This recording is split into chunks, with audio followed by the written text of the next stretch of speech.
Dalam nama Bapa, Putra, dan Roh Kudus, amin.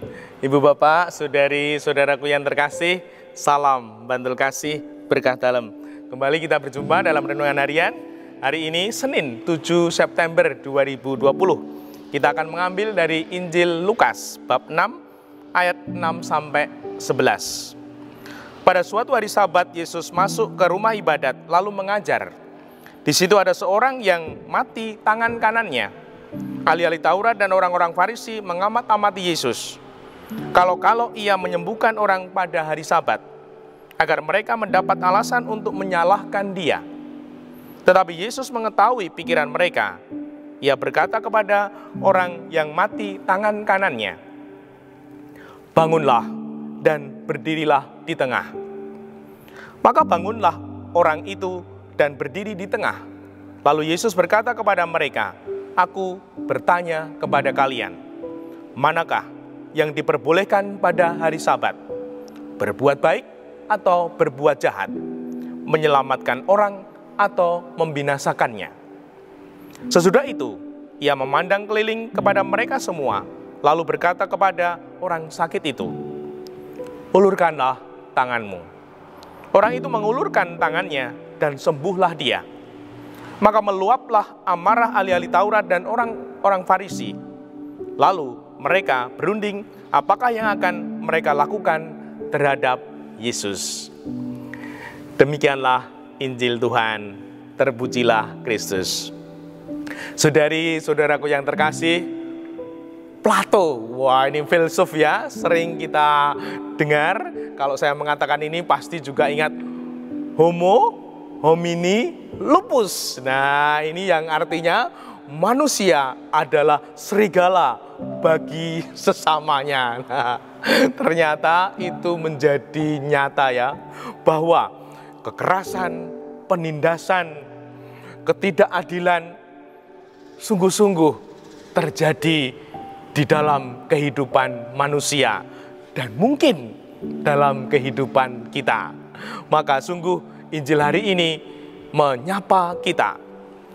Manakah yang diperbolehkan pada hari Sabat? Berbuat baik atau berbuat jahat? Menyelamatkan orang atau membinasakannya? Nah, semoga kita mampu menangkap pesan Tuhan ini. Kita didorong, dibimbing Tuhan untuk menjadi pribadi-pribadi yang lebih manusiawi. Jangan sampai sungguh makin seperti serigala. Kita dikehendaki Tuhan menjadi pribadi-pribadi yang bertumbuh lebih manusiawi. Nah, mari kita renungkan pribadi-pribadi yang semakin manusiawi, pribadi-pribadi yang semakin mempunyai nilai tinggi dalam kehidupan. Yang pertama, pribadi yang sungguh manusiawi. Orang Jawa mengatakan nguwongke uwong. Nah, ini sangat bagus ya. Bagaimana kita sungguh memanusiakan sesama kita. Nah, tidak ada semangat merendahkan, menyepelekan, mengesampingkan.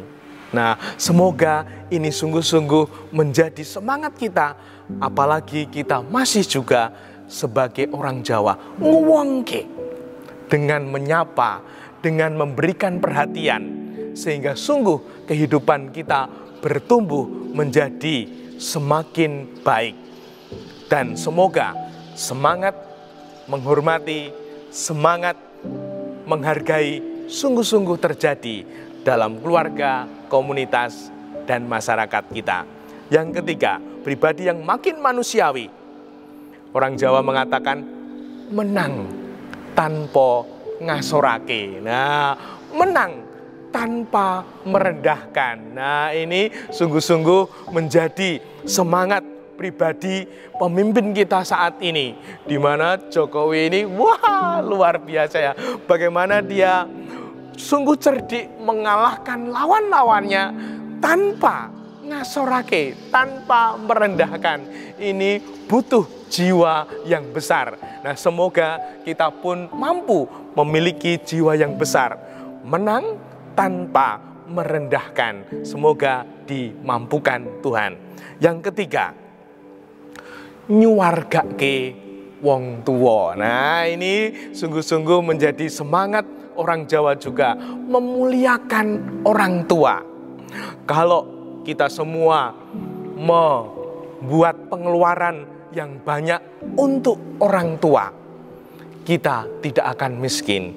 Tuhan akan memberikan kemurahannya untuk kita. Karena Tuhan juga membuat 10 perintah Allah. Perintah keempat apa? Hormatilah ayah dan ibumu. Kalau kita sungguh nyuwargake wong tua, Tuhan berkenan. Tuhan menemani, melindungi, memberkati kita. Dan kita akan penuh dengan kebahagiaan karena seturut dengan kehendak Allah. Semoga kita bertumbuh menjadi pribadi-pribadi yang semakin manusiawi. Dimuliakanlah Tuhan kini dan sepanjang masa. Salam Bantul Kasih, berkah dalam. Dalam nama Bapa, Putra, dan Roh Kudus. Amin.